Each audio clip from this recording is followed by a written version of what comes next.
What is up, wrestling fans? Welcome to episode number 548 of the Smark Moment Smack Talk podcast, Hot Tags of the Week. I'm your host, as always, Tony Mango. Joining me, as always, are Robert E. Felice.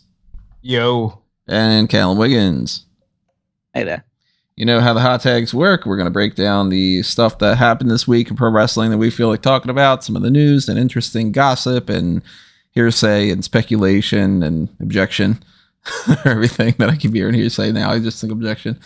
We're not going to talk about the Amber Heard trial, but, that was a seemingly pretty good verdict. That's pretty cool.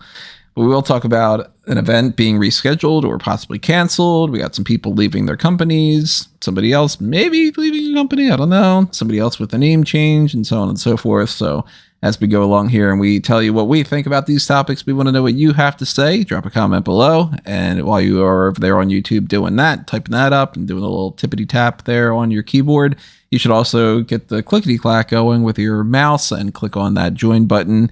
Be access to the members only content. You should also make sure that you are subscribed to this channel and you ring that little notification bell. That way you get those email alerts when we go live for our upcoming post-show content this weekend, because we got 2 pay-per-views coming up on Saturday and Sunday night, tomorrow night and the next night, with NXT In Your House and WWE's Hell in a Cell pay-per-views.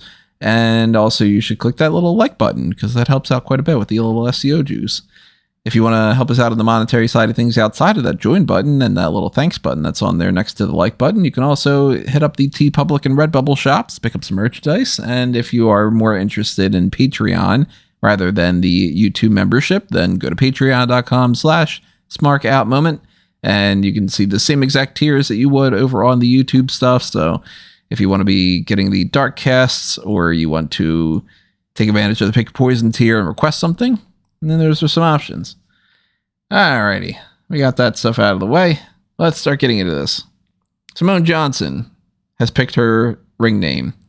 And of course, she has been bombarded with all these puns of, she should be Pebble and all this. But she is going to be Ava Raine, which is a name that we had mentioned before.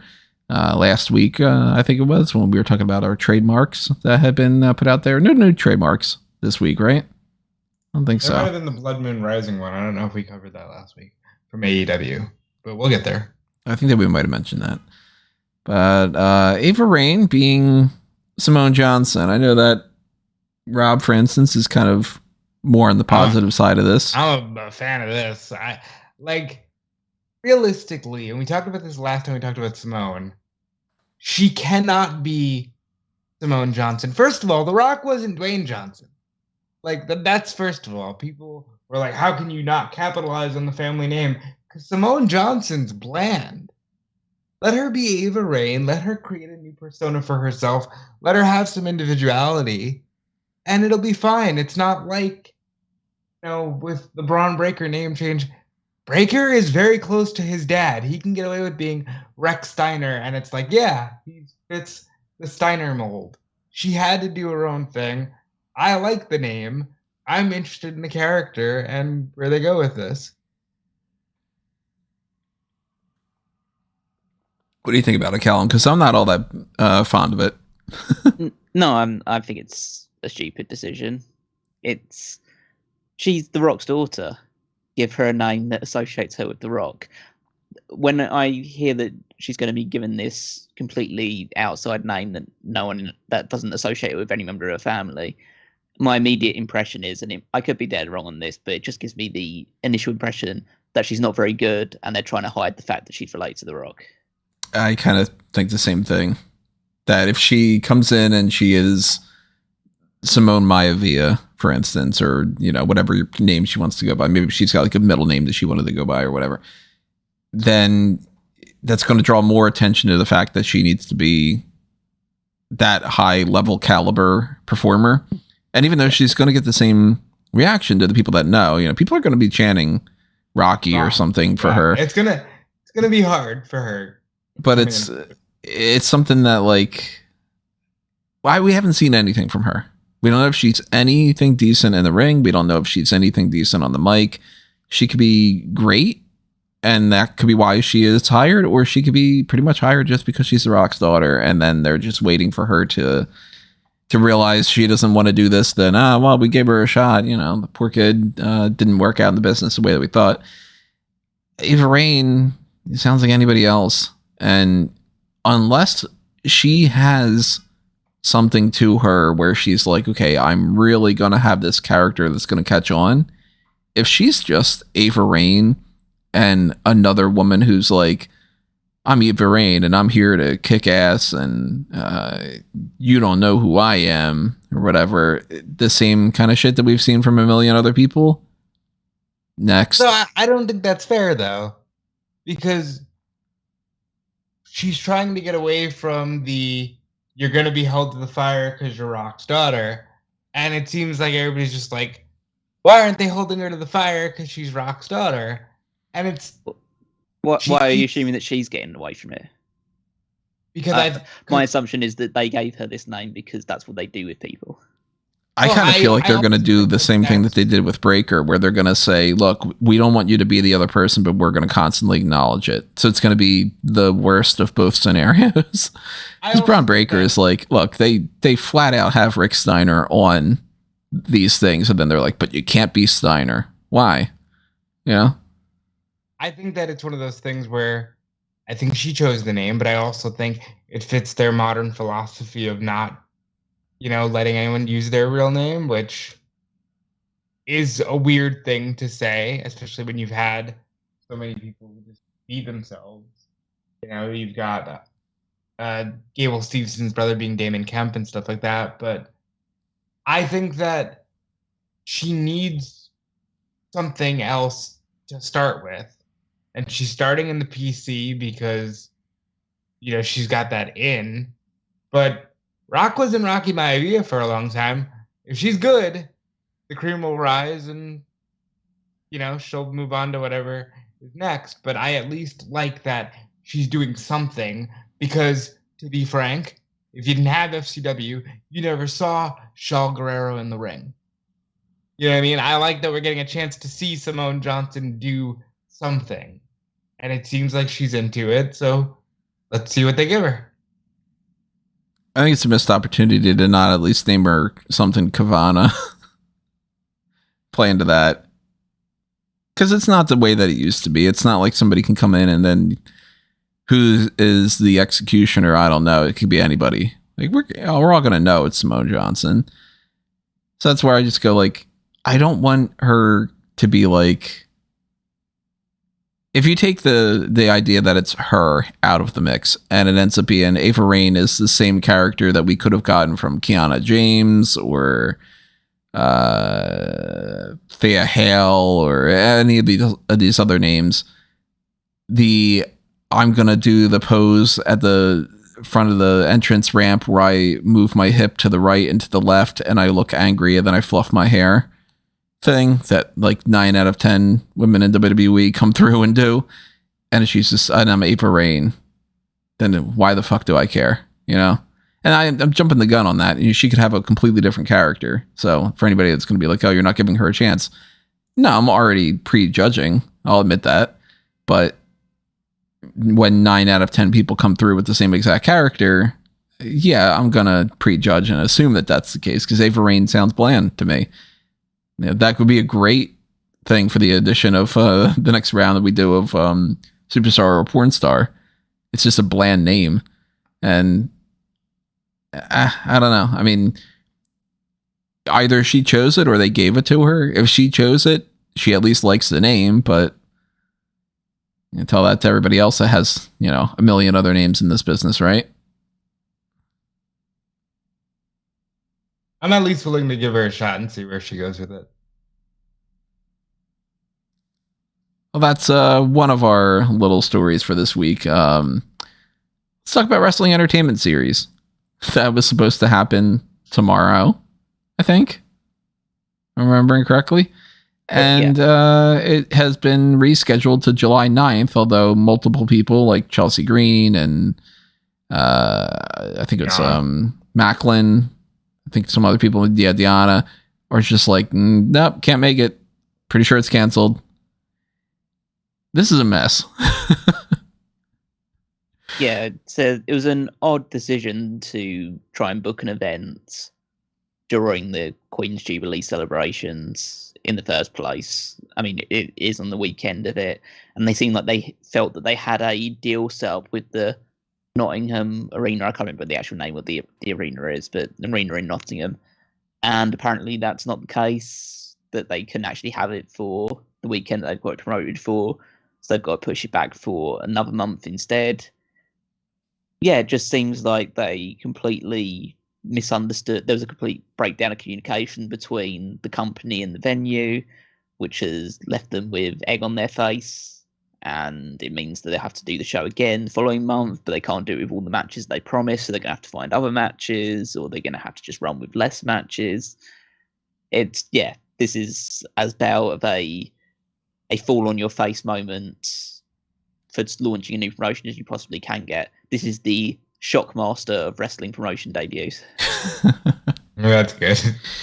Now, it came out of nowhere too. It was just sort of like, hey, by the way, this is an event and this is the card and it's happening in like a month. So now, just because it can't take place in real life, can it take place in the metaverse? They like the metaverse. Is that even like a thing yet? No. Because I'm like not following this metaverse shit at all. Can people like actually log into something? I mean, they have actually. It's not been done for wrestling yet, but it's been done for some concerts. I know that like the Foo Fighters did a concert in the metaverse with the Oculus Quest and stuff like that. They're going to start buying their tickets to the show in Bitcoin as well. Oh yeah, they got their little NFT collection, the Bull 8 Planet thing. Look, they're young guys. I hope that they succeed. But this ain't good. The start to this doesn't give me hope for the future. This is one of the maybe this is like the 7th thing that kind of made us go, huh?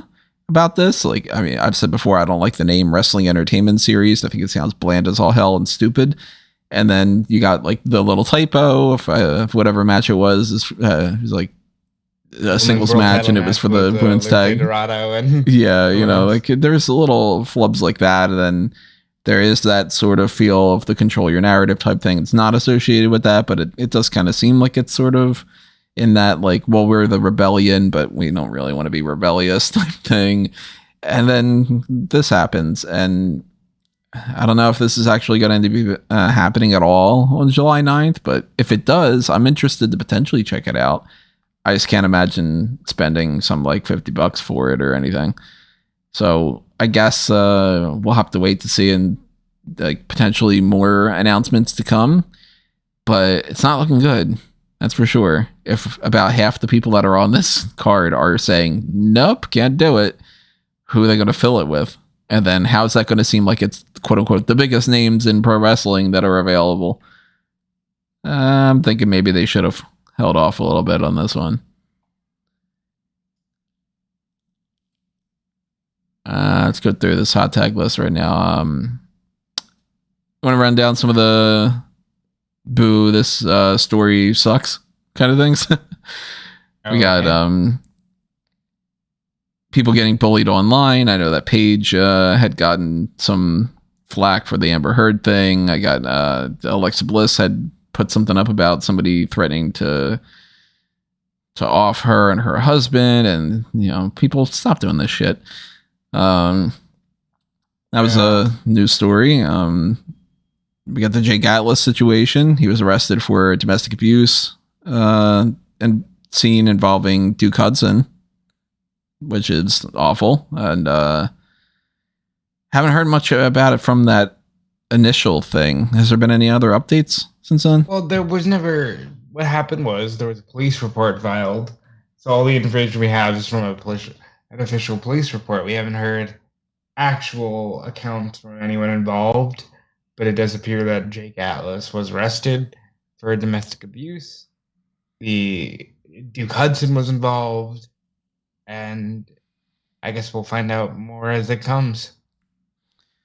So that is probably going to put his spot on AEW, Jake Atlas, I mean, in some kind of jeopardy.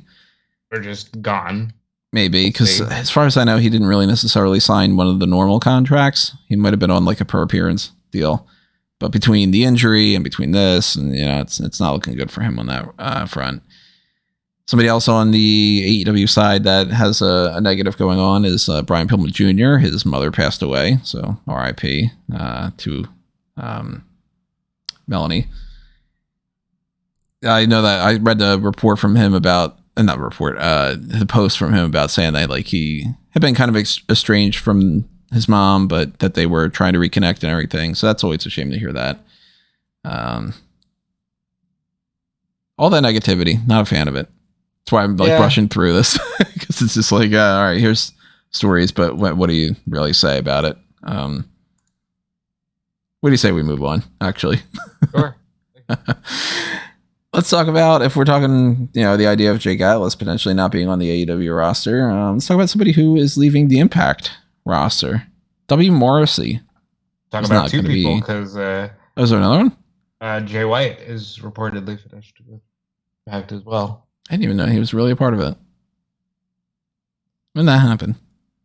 He'd been wrestling there for a while. Like, just obviously he is still signed with New Japan Pro Wrestling, but during the period where they obviously couldn't bring people over, he was primarily wrestling in America with New Japan Strong, and then came over to Impact for a few months as well. So he's been wrestling there for a little while. Oh, yeah. Shows how little attention I pay to. I'm not. Morrissey was good. I'm not shocked that he's done. I think that he's going to try to position himself for a job in WWE or AEW. I think he makes a pit stop over at Strong first, but yeah, I could see that. Yeah, what about you, Cal? It wouldn't surprise me. I mean, he's already appeared, did a one-off appearance for AEW. I just don't feel like... I think he's definitely improved a significant amount, so it wouldn't be the worst move in the world to join AEW, but I just don't see him being positioned any higher than he was at Impact, when he was someone who was semi-frequently challenging for the World Championship and put into these pretty prominent feuds. WWE might be the destination, because they are now in a position where they probably could be hiring more people to try and, add to the cycle of about 10 or 15 people that they show on every single show over and over and over again. So he could actually probably make a bit of a difference there. I think it's actually more likely that he could get signed by WWE. Even though he did that appearance in AEW, I mean, the AEW roster is, completely packed as it is. And maybe there is something more to... Hey, there was some kind of a report. I forget exactly when, but something about the idea that WWE was paying a little bit more attention to him after his appearance. So, well, he looks phenomenal. He looks phenomenal. He's 7 foot tall. They want that, but does he want those shackles right now when he's kind of exploring himself as a performer? Depends on how much you get paid for those shackles. That's fair. Especially because it's like, well, what exploration does he really necessarily need? I mean, certain people are going to want to be like, I'm going to go through the whole craft and I'm going to try to find my artistic style in pro wrestling and all that. And some other people are like, look, I'm the big guy. I'm just going to do that and maybe make as much money as I can and then retire.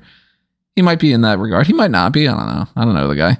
But I am leaning more towards the idea that I think we will see him pop up in WWE before we do in AEW. If you had to take a guess, where do you guys think he lands? Gun to your head. Probably WWE, I'd say. Well, that's primarily just because I'd rather he was in WWE than AEW. I think he has a brief run in New Japan Strong. I think he's back in WWE by the Royal Rumble. Well, he is 7 foot tall and you can't teach that, but something that we can teach you is to save some money on your next Manscaped order by using the promo code SMARK, SMARK. You can get 20% off and free shipping with anything that you purchase, whether it is something like the travel case, or you want to pick up some ball deodorant, or you want to get just a pair of boxers or something, it's all eligible for that promo. And of course, it's getting hotter out now these days, so you're going to really want to make sure that you take advantage of things like the foot deodorant and the different not deodorant, the colognes and the body washes and shampoos and everything that's going on there. All these products are great. Even the crop mops, just grab a ball wipe on the go and take advantage of that while you can. But make sure that you're also using the lawnmower and the weed whacker and everything. Trim everything up, because the more hair you got, the sweatier you're going to get, the more that the bad smells are going to get trapped up and everything that's awful down there and all around. I mean, you can be somebody like Big Damo. Damo could certainly use some of these on his back and everything like that. That's for sure. You see him on the most recent episode of... Was it the most recent episode? I think it was. I don't remember. Of Dark. It wasn't the most recent Rampage. Yeah. So, I mean, I'm sure if he wants to keep Nikki ASH happy, he is using Manscaped. That's a big boy over there. And if he uses that promo code the same, he saves 20% off and free shipping. Isn't that pretty great? I recommend all the products here. We tried it all. We think that they're all great. And of course, if you have any stories about the things that is your favorite, something that you're really like, yeah, you know what? I keep reordering all these razors because the replacement blades just end up like, that's the best go-to razor, which I am a big fan of that little tiny razor. It's a little handy dandy kind of tool. But if you have any ideas like that, drop them in the comments below. Tell us what you love about Manscaped. We are big fans of them. We want to thank them for sponsoring us, and we want to thank you for picking up anything that you pick up on Manscaped by using that promo code, because that's a great way for them to know that we're the ones that sent you their way. So browse the website, see what you want to pick up, and then pick it up. Use that promo code. All right, so let's talk about... Well, do you want to talk about the main thing, MJF, or do you want to talk about some generic TV talk? We should probably, at this point, end on MJF. All right, let's bounce around. Let's end with Dynamite and the MJF thing, and talk about anything else that we need to talk about on the TV front. One of them being Lacey Evans is, I guess, going to be back on SmackDown again, because he just keeps swapping this back and forth, and it's fucking annoying. So I texted a lot of people, including you. I was like, did I miss Lacey, or did she just not show? And then she tried to cover it as best she could on social media. She was like, I did the NASCAR thing last night. I got sick or whatever. And now this report comes out from Mike Johnson. Hey, she's back on SmackDown. Shrug. Like, okay. Can we just call a spade and just say the brand split doesn't exist? It really seems like the brand split exists only on paper, and that they're just going, look, we don't fucking care anymore, but when it comes to Survivor Series, we're going to act like none of these past few months happened. And they're doing the Raw Super Show era get up, where they're like, well, listen, you can probably only see Ricochet on SmackDown because the brand split exists, but the big stars, well, you can see them wherever. Yeah, they are harping on, like, I guess the best way to phrase it would be like the who gives a fuck flexibility of like, shut up and watch it. You got the Usos on Raw kind of thing. And in some ways that's good. I mean, I'd rather see the people that I like twice a week rather than, waste time with something else. But the Lacey Evans thing is funny because it's just like, okay, that's not even a matter of like the brand split where she's going back and forth because they want to do some kind of interpromotional brand feud. They just don't know what the fuck they're doing with her. She is one of the many people that is like week to week. They're just like, you know what? How about we go with the opposite idea? And then we go with the opposite. It's very bipolar booking. We don't even know if she's going to be a babyface or a heel at this point.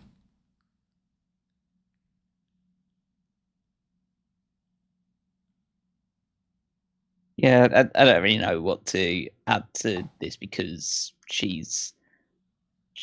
they're flip-flopping with her. They clearly don't know what position they're taking because you had the whole she's there for the troops and talking all about her backstory and her rough upbringing and the fact that she's meant to fight through it, which naturally says babyface. I know Rob feels differently, but I still harp on about this whole like the please show your respect to Lacey Evans. Just like that is a heel announcement. I feel differently. I didn't know that I said that. No, I thought you maybe I was thinking differently, but I know there was some whether I said they probably think that they're like, hey, she's a veteran, show your respect.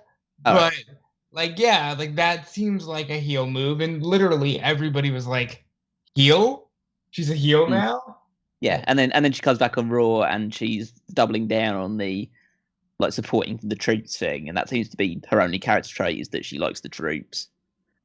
But babyface, and then she's going back on SmackDown, and realistically, that's where she probably should be because SmackDown is completely bereft of any.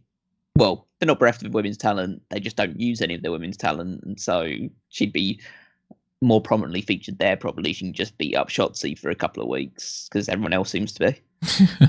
No, but as I say this, and as you say this, I just thought, Money in the Bank's 4th of July weekend. Is Lacey going to win Money in the Bank? Hope not. Who cares? Like legitimately, like who the fuck cares? fair point, sir. I mean, I don't know at this point who I would want to win Money in the Bank, but I don't want. See, the thing with the Lacey thing is Alexa was going to win. And she's a possibility. I'm sure over the next week I'm going to be doing an onslaught of that kind of material, and I'm going to be like, oh my god, I keep writing up the same lists. But like, the Lacey character doesn't do anything for me right now because I think it's way too late for it. I was interested in the idea, and I've, you go back to previous articles and podcasts where I was just like, why aren't they just pushing her as a babyface? She's got this Marine thing, and she seems like an uber babyface, and they're going with this kind of pompous Southern Belle character instead, and it doesn't seem like it's really working on all that well, but they kept it for like a couple of years, and I don't think that she has a spot for herself on the roster right now. If she's on Raw, who's she feuding with? Nobody really standing out to me. If she goes to SmackDown, they have almost nobody there, and we need more heels for somebody like a Ronda Rousey to fight, and unless she turns heel with this whole character, which kind of flies in the face of the whole, sob story kind of vignettes that we've been getting, then I kind of, more than anything, I just want WWE to have a little bit of a reset and just kind of be like, look, I don't care if any of this makes any sense. We're just going to say these people are heels, these people are baby faces, these people are on Raw, these people are on SmackDown. Fucking move on. Now we know what we're doing. I don't want to do the thing where Xia Li is a heel or a face every 3 weeks because they just can't figure it out. And Lacey's back and forth or whatever. If you don't have an idea, don't fucking bring them on. Don't put Sonya Deville in a suit and say, walk backstage and we'll figure out what we do with this. And then have her be an authority figure for like 11 months or whatever it was. So I'm not looking forward. She got more TV time than so many people. Yeah. Like, I'm sure that in her perspective, she's like, oh, that was a fun little thing, but it just goes to show how little they care. And and how many times can we talk about that? But everything that happened on Raw, we pretty much factored into our Hell in a Cell predictions. And so far we have no updates for Hell in a Cell because SmackDown hasn't happened and they haven't bothered to announce anything else to be like, you would think. Remember an era where something like The Bump would at least announce something? And here we are the Friday night before the go-home show, and we're like, oh, this is a Raw exclusive event, and if something doesn't happen on SmackDown tonight, then we're in for a little bit of a rough ride. Well, so WrestleVotes on Twitter was like, this SmackDown, no SmackDown matches being advertised is indicative of the fact that the brand split exists in name only, basically. I'll read the tweet verbatim. The lack of SmackDown matches currently advertised for this weekend's Hell in a Cell event speaks volumes. It's an indictment on the roster, a source says. While the brand split isn't ending, for all intents and purposes, it's shot. So basically what I just said about just say the brand split's over so you can move on. Mm-hmm. Well, for one last round of what do you think, Have your opinions changed at all about what you think might potentially happen on SmackDown tonight that leads to something factoring into Hell in a Cell? Because mine hadn't. I think, if anything, it's still Ricochet and Gunther. Yeah, I can't say that there's anything that is standing out to be saying, oh, they're definitely going to add that match. Or, yeah, the only thing that I would say is they could potentially do Ricochet and Gunther, or maybe they'll do the tag title match instead of doing it another day. But who knows? I think that Madcap Moss and Happy Corbin match is almost a lock. Which, unfortunately, yeah. I forgot about that. Yeah, because they just love wasting these fucking pay-per-views. But the only other WWE related TV thing to talk about, which isn't something that we get super deep into, but we got new tag team champions over in NXT UK. Finally, that match aired, so we can talk about it without it being a spoiler. We got Oliver Carter and Ashton Smith won the titles. So that's it's interesting. It's not something that's the biggest, most interesting thing in the world, but look at that. The Jobber tag team won the titles. Good for them. I'm glad that they did. The only other thing TV wise I wanted to bring up was the one NXT thing that I think deserves a lot of praise, and that's Thea Hale joining Andre Chase University. Yeah, I like that idea. It's funny. Like, if you've got someone who's like, I'm graduating high school. Oh, God, I have to pick a college. Why wouldn't you tie that into your angle? Good for them for doing that. I think that's really it, because we're not going to do a deep dive on NXT UK. No. Nobody does. It's a good show, but it's like, It's perpetually skippable, and you don't really miss anything. Even though they've got some talented people in there, it's always just like, well, do you need to watch it? Nah. But Dynamite is a different story. Now, quite a bit of things happening on Dynamite that were pretty interesting. And when we were leaving the Double or Nothing event, we were wondering what was going on with Jeff Hardy. And we got a little bit more news about that now, about Jeff Hardy being banged up prior to the match at Double or Nothing, and then getting banged up even more, possibly suffering some sort of a concussion or being knocked loopy, so to speak. And that was why he was pulled. Adam Cole is injured as well, so he was pulled from that. And that ended up being Bobby Fish, Kyle O'Reilly, Hikuleo, and the Young Bucks involved in a whole thing with Jungle Boy and Christian and Darby and Matt Hardy and Luchasaurus and all that. This whole situation. What do you guys have thoughts on that one? It's very clear that Jeff has maybe run out of space on the bump card, and he's got to be more pick and choosy. Would have been a fun 10-man tag. It still was, but I just hope that Jeff is all right. Adam Cole getting rest is always a good thing, and I'm sure when they're back, they'll be ready to go. Yeah, fundamentally, Jeff is an old man now, in wrestling terms at the very least. He's taken so many devastating moves onto his body, and he's taken so many high falls and suffered so many injuries, even minor or long term, that eventually it is going to catch up with him. And Matt can survive a little bit more, even though he has done definitely plenty of dangerous stuff over the years. He's wrestled, at least in the more recent years, a more conservative style, so he's more capable of just putting on the same level of match over and over again. Whereas Jeff, if he has a match like the match that he had against Darby Allin a couple of weeks ago, yeah, it's probably going to take him a couple of months to recover from it. So it doesn't surprise me that he is working hurt and he can't keep up in the same way that he used to. They're going to have to be, which is an issue because they're the only types of match that he can really do nowadays, is the stuff where he is either falling off stuff or doesn't need to do a lot of actual bell-to-bell wrestling. So I think he has to now be relegated down to the level of a special attraction. And it's interesting too, because we talk about Flair is going to wrestle in a month. And because of Flair's style, I'm sure that it'll be as close to a Ric Flair match as a 73-year-old Ric Flair can have. Jeff Hardy is so balls to the wall that I don't know if he can have a Jeff Hardy match even a year from now.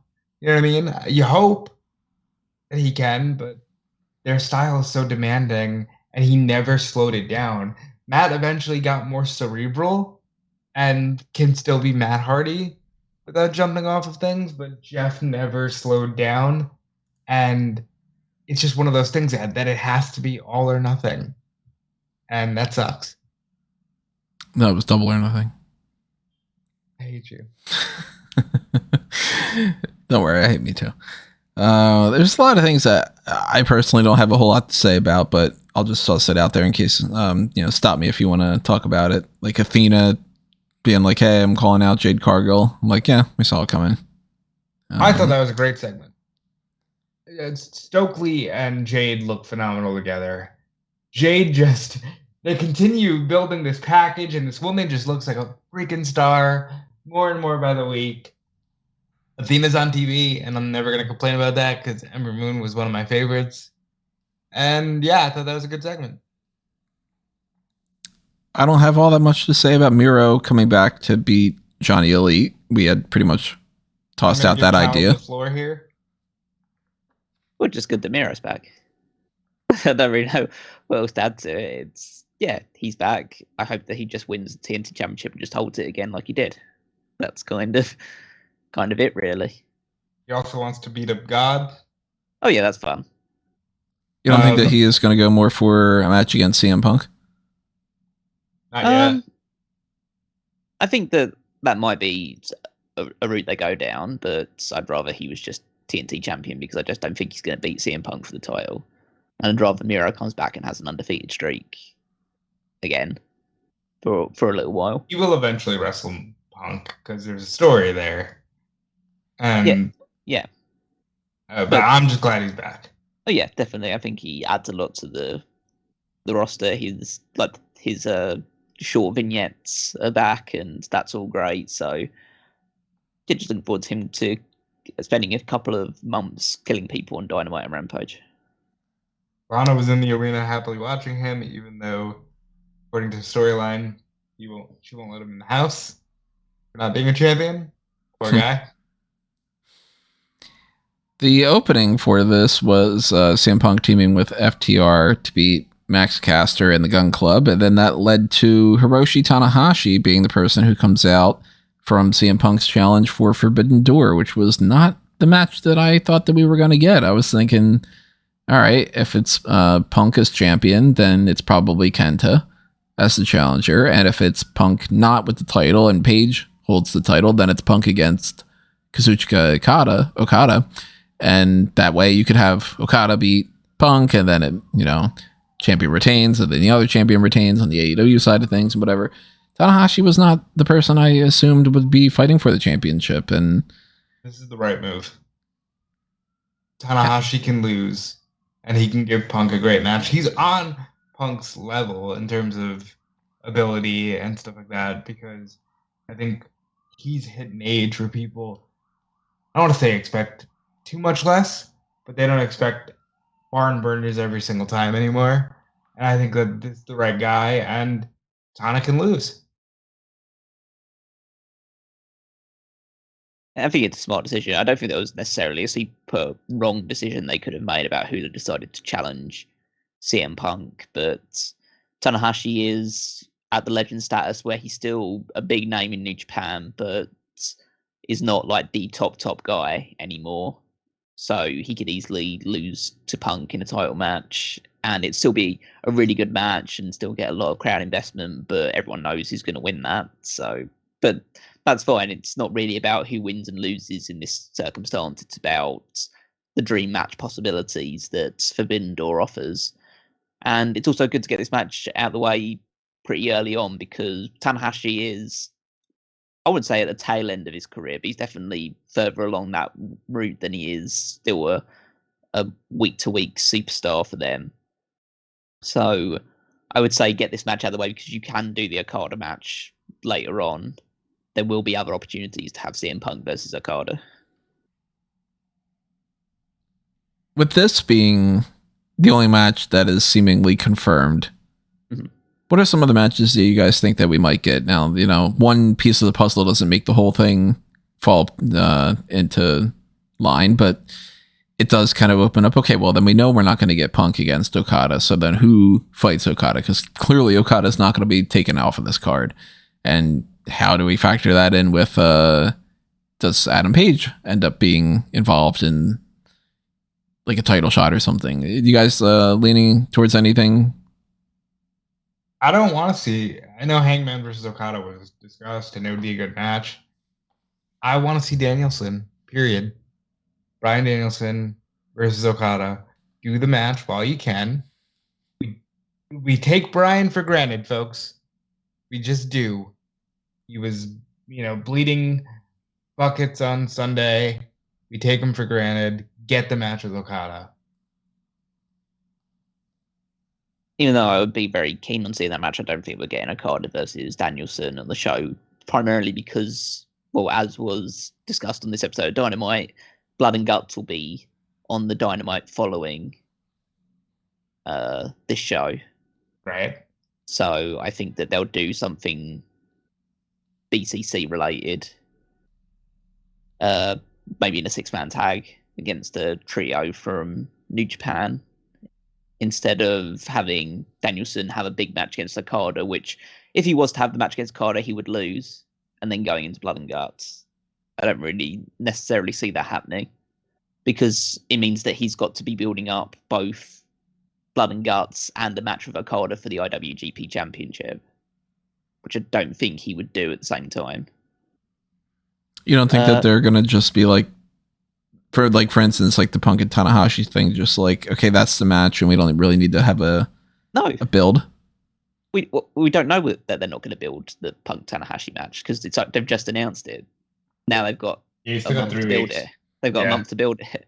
See, I'm just assuming that they're like, people are going to want to watch it. Well, like, there's no story to it. It's just sort of, remember everybody, Punk's going to fight Tanahashi, and that's about it, Well, if they weren't building any of this stuff, then why have they had the Great Khan and Jeff Cobb attack FTR, which I presume will be the build-up for a Ring of Honor World Tag title match at the show? There are things that I do think that they're going to like build a story around. I just think that some of them are just going to be like, it's the match. Because they've done that before, even with just pure AEW shows, where it's just been like, all right, the match is announced and that's what it is, and that's the end of it, and you don't really need to do anything beyond that. I think that they might just approach it as like, man, Punk's got this Tanahashi thing, but in the meantime, we're going to build up what his next feud is going to be in AEW, But that just completely, again, I know we've mentioned the fact that we know that Punk's going to beat Tanahashi, but that shouldn't be the attitude you take going into that show. You should be building it around like, this is a big challenge for CM Punk, and he could lose the title to Hiroshi Tanahashi. Ideally, yeah. She should be then mentality. Yeah, be building it as if that's the next title match, so that's the only thing that Punk should have on his mind. No, I'm not looking at this as a WWE thing. The WWE wouldn't bother to do this cross-promotional thing to begin with. I'm looking at it based off of some of the older AEW shows where they were like, I'm blanking on like specific examples, but they would be like 2 weeks before pay-per-view, and they're like, hey, Darby Allin's going to fight for like Darby whatever versus Kyle. Yeah. I mean, you're talking about undercard matches. This is the main event of the show. There was I'm blanking on it because I'm just tired as all hell today, but there was something, one of those pay-per-view matches that was like in the first year or so, and it was the main event, and it was like quite literally like, hey, it's Pac against Kenny Omega or whatever, and it was just sort of like, because they do have the reputation of being like, you guys watch the, I'm not saying that this is not necessarily that match, because I can't remember what it was, but I know that there was something that I felt like they didn't bother to actually build anything around. It was just sort of like, that match is there and it's going to be good because you want to watch it, kind of thing. Because they do have that approach, the way that some of the NXT things used to have, and it's a different kind of look. The match is going to be the match, and you guys are pro wrestling fans, so I don't think that they necessarily need to build everything the way that they normally would for a pay-per-view, because the build's already there, or that's build, the selling point's already there in the cross-promotional thing. So I could see Danielson going up against Okada And also keeping this Jericho Appreciation Society thing and just being like, oh, aren't you guys interested? I don't think that they have to build it. Jericho Appreciation Society will be in a 5-on-5. Either against Suzuki-gun or LIJ. Oh, I think there's something else easy to do with LIJ. Yeah, I think people probably have to somewhat temper their expectations for the show a little bit, because I presume that there's going to be like 4 or 5 big matches, and the rest of them are going to be multi-man tag team matches in the same way that pretty much every New Japan show is built. So I think a lot of the undercard is going to be these 3 wrestlers against these 3 wrestlers, or these 4 wrestlers against these 4 wrestlers, and pretty much stack it like that. And then you'll have 4 or 5 big singles matches at the top end of the card. So I think that we're going to get that tag team title match between FTR and United Empire, and maybe add Roppongi Vice in there as well, make it a triple threat tag. Yeah, they like this. Yeah, they do those fairly often. I think if he's healthy, you probably have Will Ospreay in a match somewhere, but I don't know who against or in what capacity. Say if he's healthy as well, you might have Juice Robinson involved with a match with for the US title against somebody, but I don't know who would necessarily be, because again, a lot of New Japan guys are either unwell or banged up at the moment, so it's not the greatest time for them to be building up to this kind of show. But that seems to be part of the course for them nowadays. They pretty much every show big show they're putting on recently, it feels like there's always one person that's taken off the card that like a week's notice because of appendicitis or a kidney infection or COVID or something along those lines. So hopefully the majority of their top stars will be available for it. I think the report is that rumors, it's been both said and debunked that it either is going to be Hangman versus Okada, or it's not going to be Hangman versus Okada. Obviously, because like people saying, oh, that was the match. Some people report it, and then it's kind of said, oh no, actually that's not what's penciled in. But again, I think that's exactly what happened. Yeah, I think that if it's not Hangman, then I think I just don't think they would do it, because I think they will try and treat this pretty seriously and do a build towards the pay-per-view beyond just, oh, this match sounds great. I think they will actually try and build some of these matches up, and that means that Okada could take on, it would have to be someone who's pretty highly ranked. Page is the only one that really makes sense, I think. I mean, like, he could do a random match with Darby. I don't know how high Darby is on the rankings. I guess it doesn't really matter too much, because it's obviously it's for a different title. It's not for an AEW title, so rankings don't matter in the grand scheme of things. But at the moment, I want to see Darby face, and it wouldn't be Okada, but I can see Adam Cole would be good. Adam Cole versus Okada could work if he's not too banged up. Yeah, that depends on whether he's fit and able to do it as well. I wouldn't be upset for.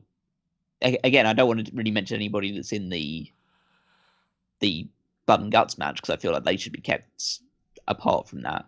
But I wouldn't say no to just a one-off match with like a Ricky Starks or a Keith Lee or a Jungle Boy. It'd be like a fun match. We know who the winner is, but it'd be good. Moving down the card, I'd like to see Darby against Hiromu. That would be pretty fun.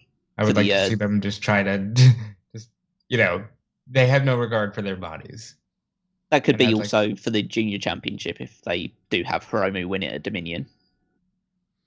That would be a lot of fun. What is currently happening in New Japan right now? Because you're mentioning something ahead of time, the Super Junior. Yep. So Best of Super Juniors just took place. So Hiromu Takahashi won his 3rd straight Best of the Super Juniors, which is essentially their junior wrestlers equivalent of the G1. So he won that. There's Wheeler Yuta from AEW was involved in that. People like Ace Austin from Impact and Alex Zane and some other people were involved in it. So yeah, there was some. So had Hiromu win it, so he's going to challenge Taiji Ishimori for the Junior Championship as one of the big matches of the Dominion show, which is coming up, which is New Japan's, it's their second biggest pay-per-view of the year. Their SummerSlam. Yeah, essentially. Their Summer Wrestle Kingdom. And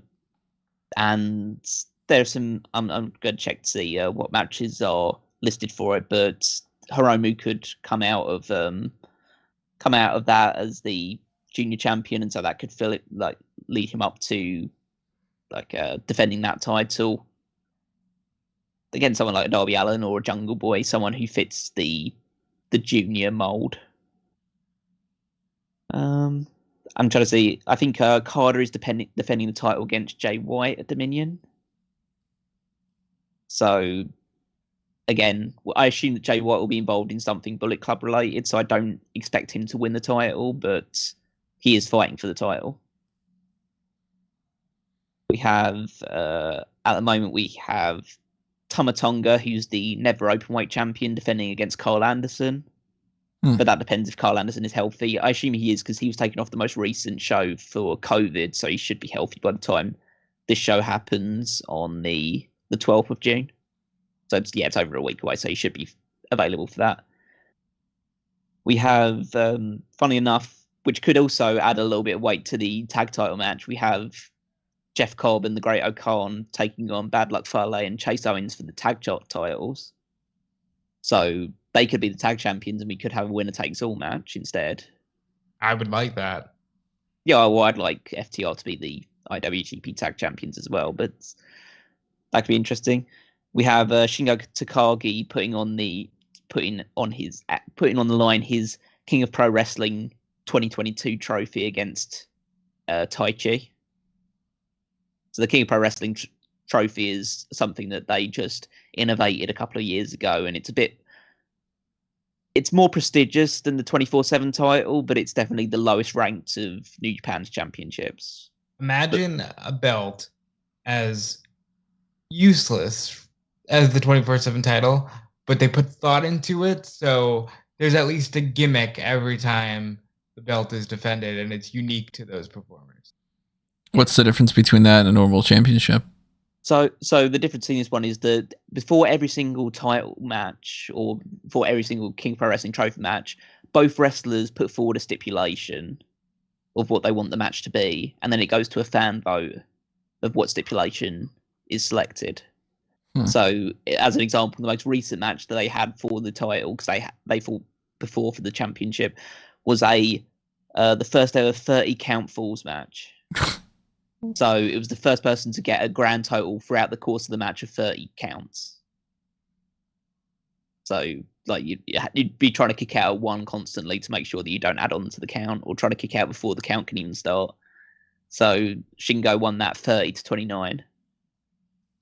So I don't know what they currently have as stipulations in line for this one, but it could be fun. But I imagine that Shingo will be involved in some sort of LIJ versus a collection of AEW, one of the AEW factions. It'd be quite fun, actually, if they had LIJ and they added Andrade and Rush to that as part of they're like a combined New Japan and AEW team against an entire AEW team or another AEW New Japan combined team.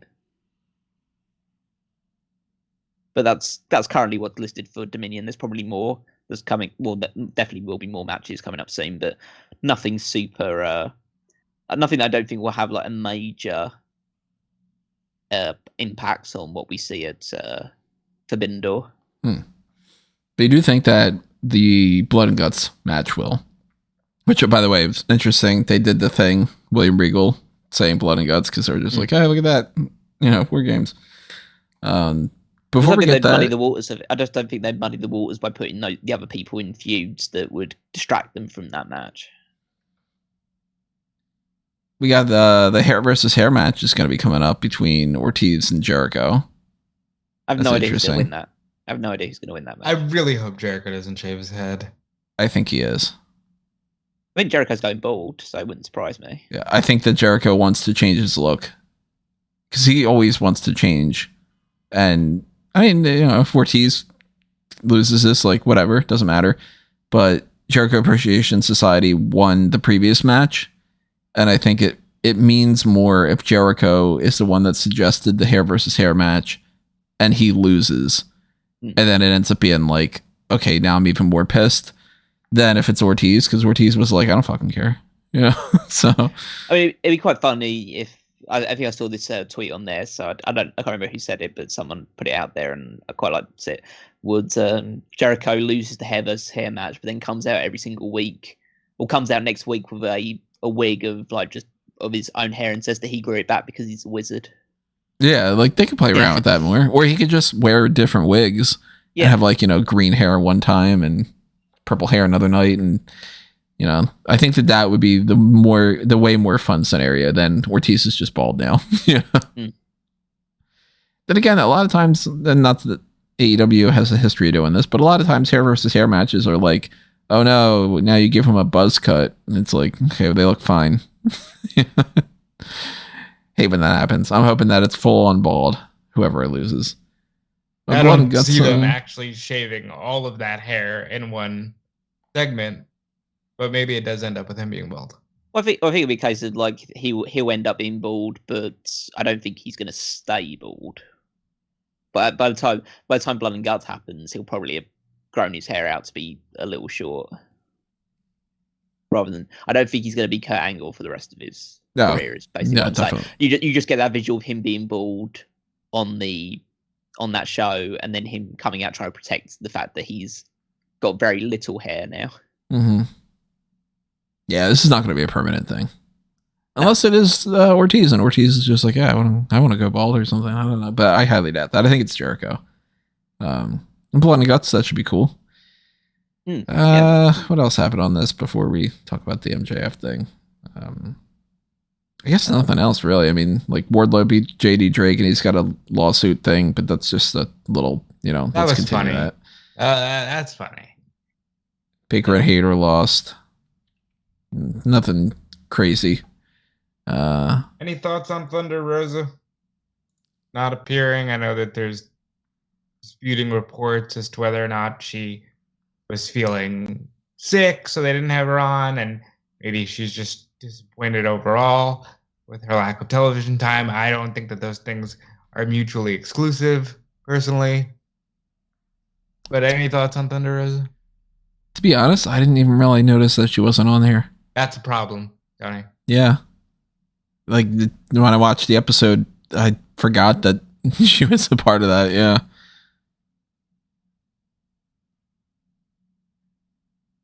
I think you just did more harm than good there, because that's a huge issue. She's the women's champion. Yeah, she should be more prominent. And instead, the Cargill segment, I remember that one. But then again, hey, if she's the priority, and that's the Athena debut and everything, I would hope that this is a scenario where she was sick and that's why she's off of that and she's feeling better by now, rather than that they had nothing for her to do, because that would suck. Any thoughts, Cal? Yeah, my hope would be that she was meant to be on the show and she's just off sick.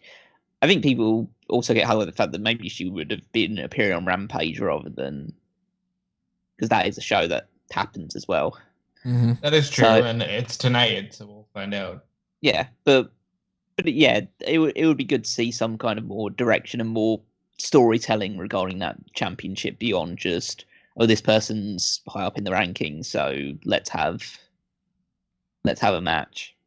So I think she needs a story, but I just don't know who it's going to be, because she seems to, the only stories that she's really had since joining AEW are with Britt Baker, and I'm kind of okay with her not holding the championship for a while. And she seems to be now in a tag team feud with Ruby and Storm against her and Hayter, so I don't feel like that she's going to be moving on to the world title anytime soon. I just don't know who would be taking her on, because she's already beaten Serena Deeb, and I don't know who else is positioned to be a potential challenger for her. Maybe they don't either. Maybe they're just sort of like, all right, well, we'll try to figure that out too. But I think Tony Khan plans that out a little bit better. I would be all in favour of Jamie Hayter being the next AEW Women's Champion.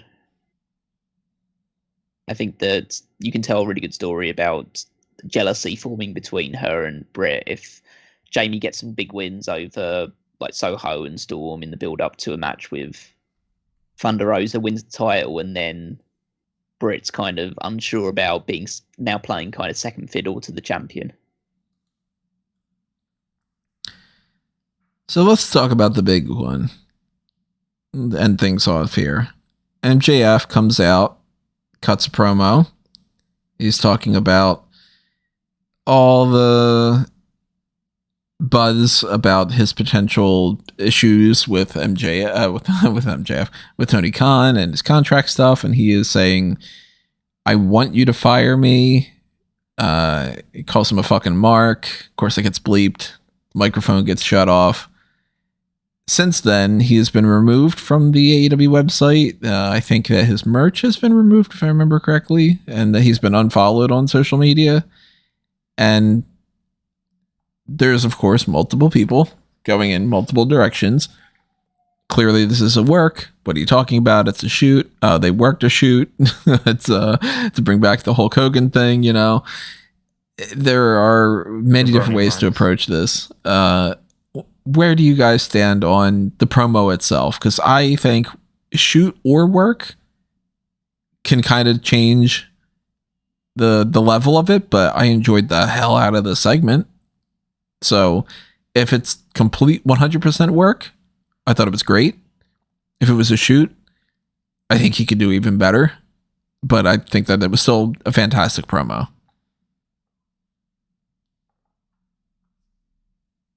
First of all, I think it's work at this point. You don't put something like that on TV unless it's a storyline payoff.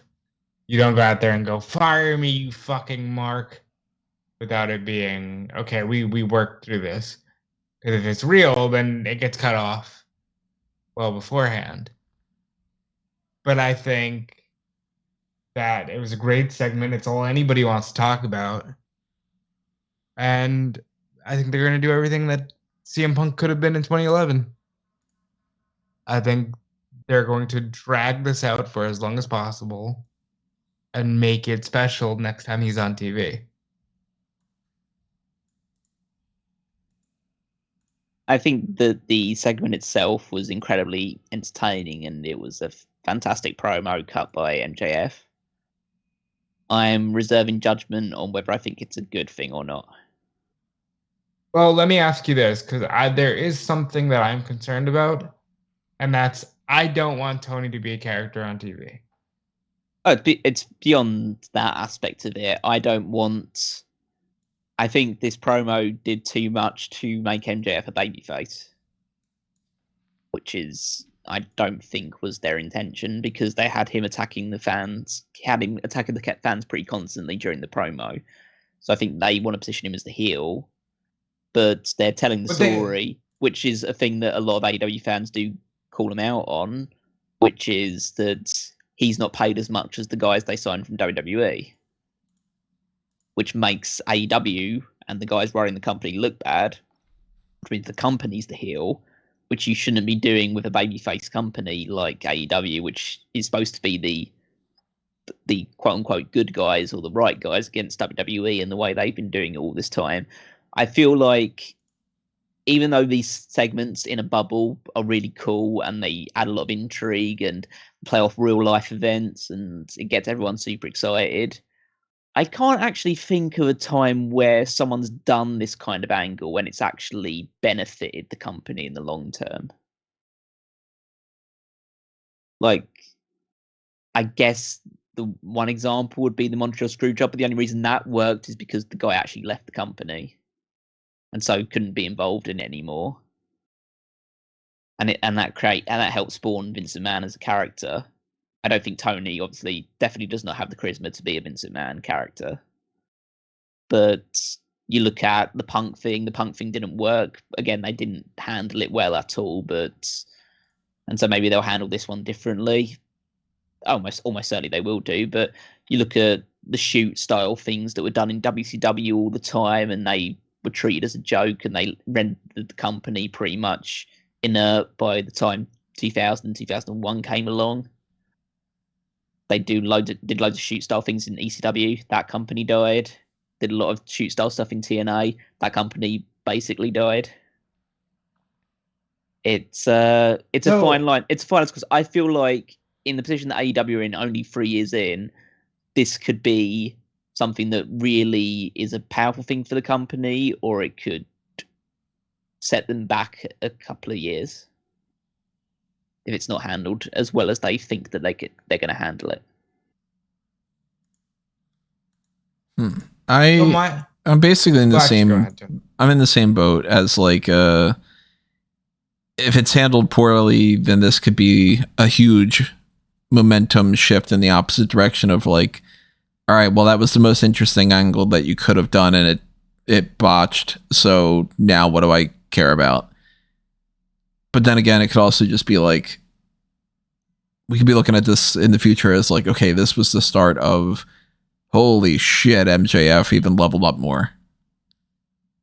I think no matter what, because if you look back at like the pipe bomb didn't do shit. But holy shit, CM Punk leveled up. After that, there was no going backwards on CM Punk. He was top 2 guy for as long as he was with that company. I think this is that moment for MJF, but I am very concerned with, I don't want this to become like the pipe bomb, where everyone suddenly had to cut shoot promos to make an impact. And I don't want to see that left and right, because it's only entertaining when the meat on the bone is there. And MJF had a legitimate gripe, and I think that they're going to do their best to work it. I pray to God that this doesn't lead to Tony being a character. I do not want that. I know he said in the past he won't do that, but as he gets more comfortable, you never know what's going on. Mm-hmm. You know? I'd imagine it's got to be really hard to be a major pro wrestling fan who has the ability to potentially come in and do that and to resist that temptation. Because I'll tell you flat out, if for some reason, which I'm not interested in doing it necessarily, but if for some reason I fell into a shit ton of money and I ended up running a promotion or whatever like that, I would sure as fuck be a character. You mean to tell me I'm not going to come out there and cut heel promos? I would do that on a heartbeat. So, I mean, he might not ever be interested in doing that, but we have seen him pop up here and there as like, no, you're going to have that title match, or something. If you see him on the media scrum, like, dude's a character. That's fucking bullshit. Like, he is a character, so you don't know what's happening. I just hope he never does it, because it'll ruin AEW. Period. We're all in agreement, though. This is definitely a work at this point. Once it's on TV like that, it's a work. Absolutely. But, yeah, no doubt that what probably did start as a real disagreement between both sides has developed into work. The difference is where the work goes from here. Because you talk about this could be the thing that levels MJF to a whole new standard, like to where he's like the biggest deal in all of professional wrestling. But yeah, what does that matter if he still doesn't sign a contract with AEW? Right. That means you've just handed, you've handed the hottest heel to WWE. You've handed the hottest guy in the whole wrestling industry to your competitors. Now, in fairness, if WWE is like WCW in '97, and they are, with all the things they're doing, they won't know what to do with it.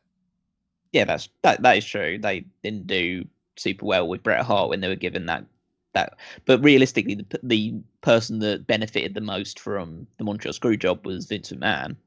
So if they could build up, but my issue with this as well is that, and again, I might be completely wrong about the direction about it, but it is just about this whole baby facing MJF and potentially leading to some sort of faction warfare between MJF and the AEW OGs against the ex-WWE guys that came over and took a lot more money. And I just think that's a terrible direction to go in, because it screams of the new blood versus millionaires club angle in WCW, which went a sizable way to killing the company, I'd probably say, in terms of just like pure awful stories.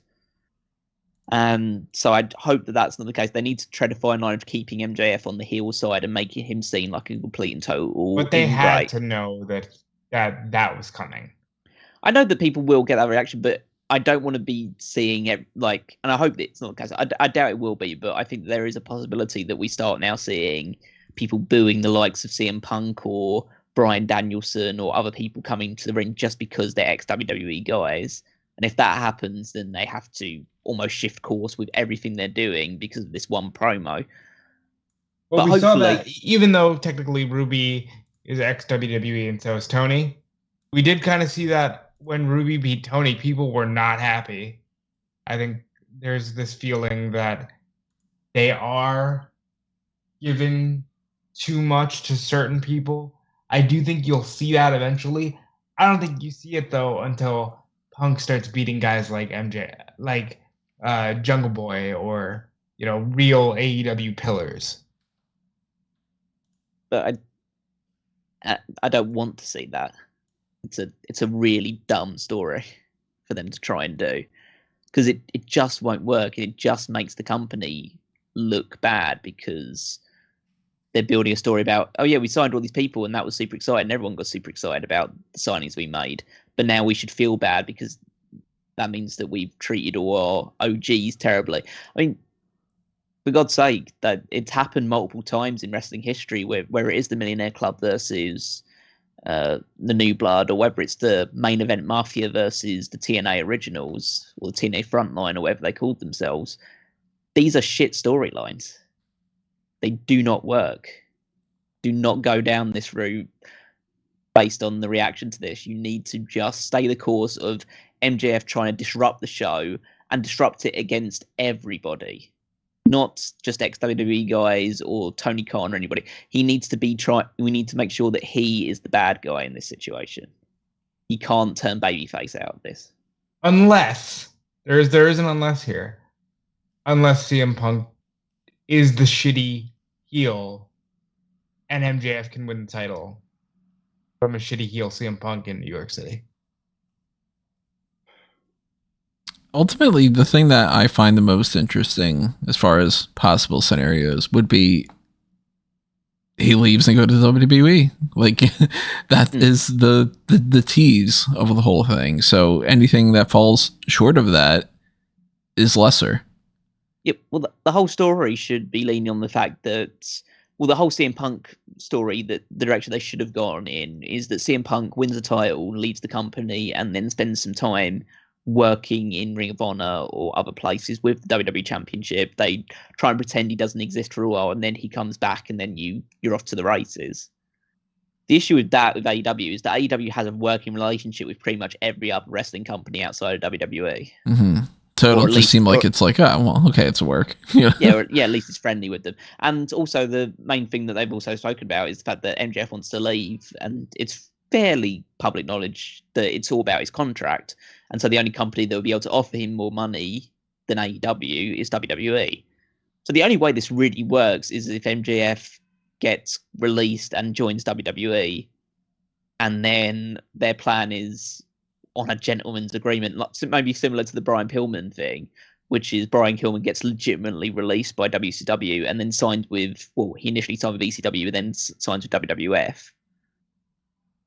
And so I think that the direction they could go in, I think they'd be stupid to do it, but they could release MJF and have him negotiate with WWE.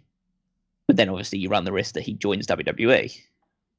I mean, and there's a story there. Cody's there.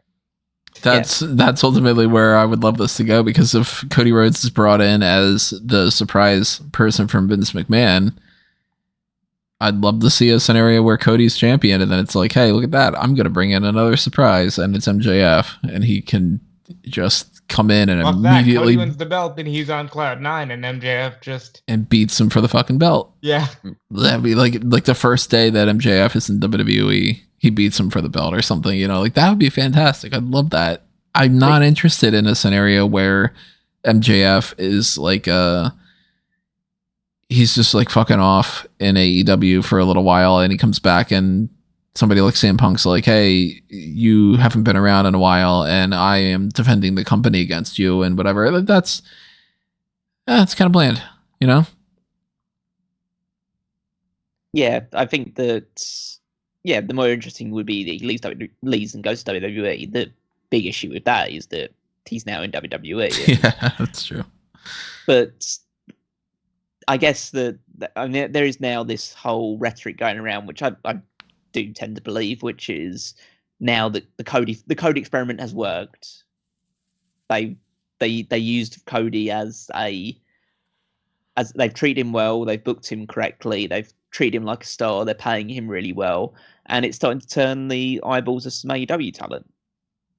And I think that even though everyone knows where my bread is buttered towards the AEW side of things, so I just think they book their shows better, it is leading to a very interesting scenario now where WWE is the money and the willingness to push top talent if they see it on the AEW side of things.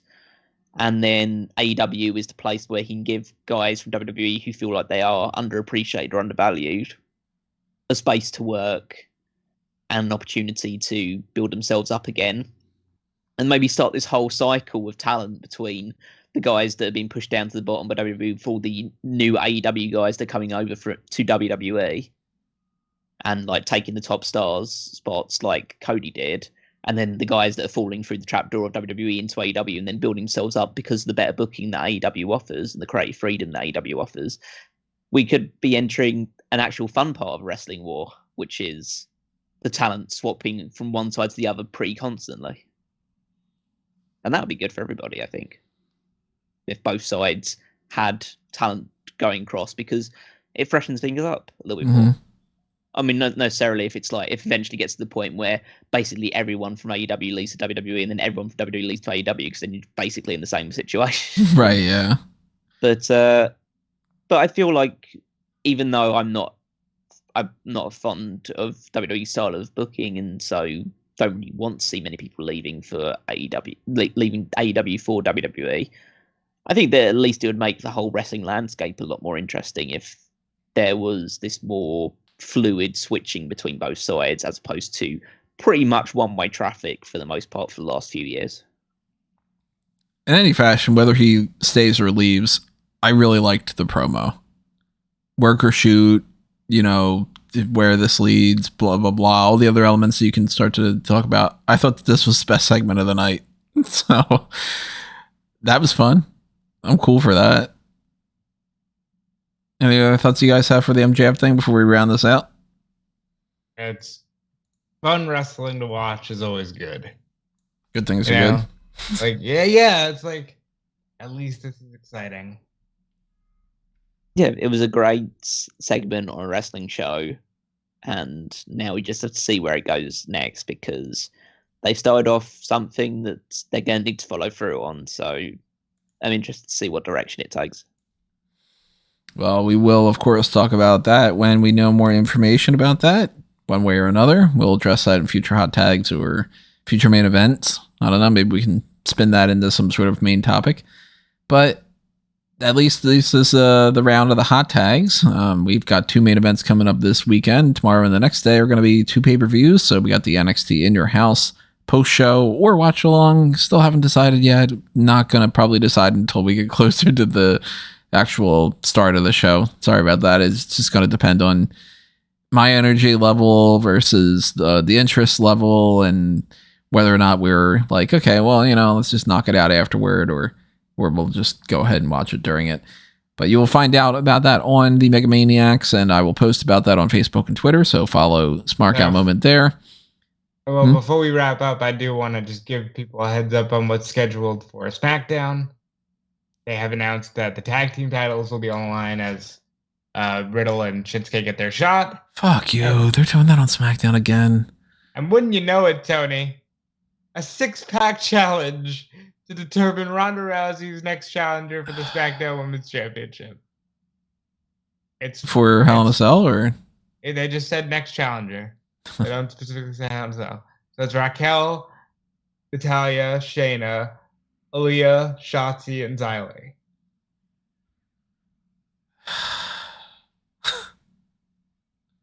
Why the fuck are you doing the tag title match on Because it's going to be one way or the other. It's either you wasted it on the fucking TV again and the pay-per-view is worthless, or you did the match and it ends in some kind of bullshit and then you go, well, we're going to do it again at the pay-per-view. And then it goes, why the fuck did you do it on SmackDown then?